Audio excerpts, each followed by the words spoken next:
Hello students, my name is Satyaprakash, faculty of SST, Bishop Scott Boys School. Today I am going to start a new chapter. The name of the chapter is New Kings and Kingdoms. After the death of the Harshvardhan in 647 century, his empire broke up in several small states and kingdoms. The states and kingdoms were rarely at peace with one another, with each trying to conquer one another. During this time, many warriors and chieftains came to power under the king. They were called Samantas. In the course of time, the northern and the western India were taken over by the Rajput.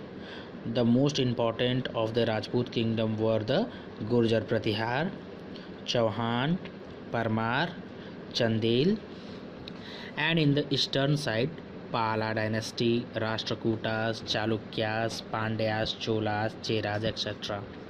So now we will come to know about them one by one. The Gurjar Pratihara. Many historian claims that the Gurjar came to India by the Huns, a warrior-like tribes from the Central Asia at the end of the 5th century. They established kingdom in Punjab and southern part of Rajasthan. By the time Wensang also visited India in 7th century, they had come to be considered as a Kshatriya of Indian origin. The Pratiharas were one of the most powerful of various Gurjar clans, and empire they established came to be known as the Pratihara dynasty. Some leading ruler of the Pratihara dynasty was the Nagbhat I, Nagbhat II, Bhojavan. The another was the Chauhan dynasty. It is believed that the Ajay Raj broke from the Gurjar Pratihara and established the Chauhan dynasty. He built his capital at Ajay Meru or Ajmer. At its peak, the Chauhan Empire extended from Haryana to Ajmer, from Jaipur to east of the Jodhpur in the west. The best Chauhan ruler was the legendary the Prithviraj Chauhan. In the life of the Prithviraj Chauhan in 1191 challenged Muhammad Ghori, the Turkish invader, in the first battle of Tarain, and he defeated. But the following year, however, the Prithviraj Chauhan was defeated by Muhammad Ghori in second battle of Tarain. This battle is believed to be a turning point in the history of India. After that, we have to know about the Parmar dynasty. Parmar dynasty of Rajput ruled the region of the Malwa from 10th to 12th century.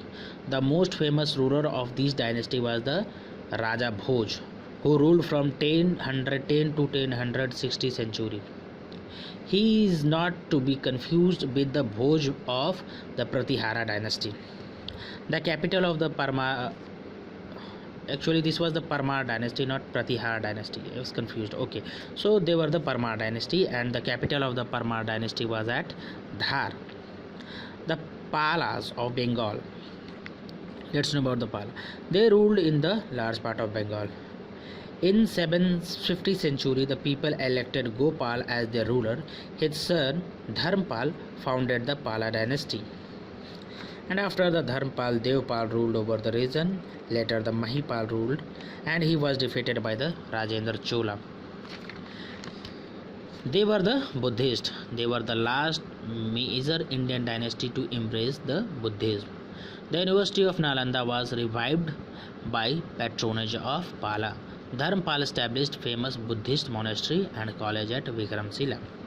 Now let's know about the Turkish invasion.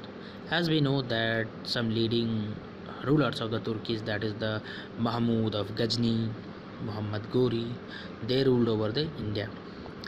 They were very powerful and they were very capable. The main reason for their success that they maintained the army in a better way, in an organized way, and as far as India concerned, they were having a lack of unity. That is why in the second battle of Tarain, Muhammad Ghori won against the Prithviraj Chauhan. Now let's know one dynasty that is the Rashtrakoot dynasty, ruled over the large part of the south and the central and the northern India between the 8th to 10th century. The Rashtrakuta came to power under the leadership of the Dantidurg.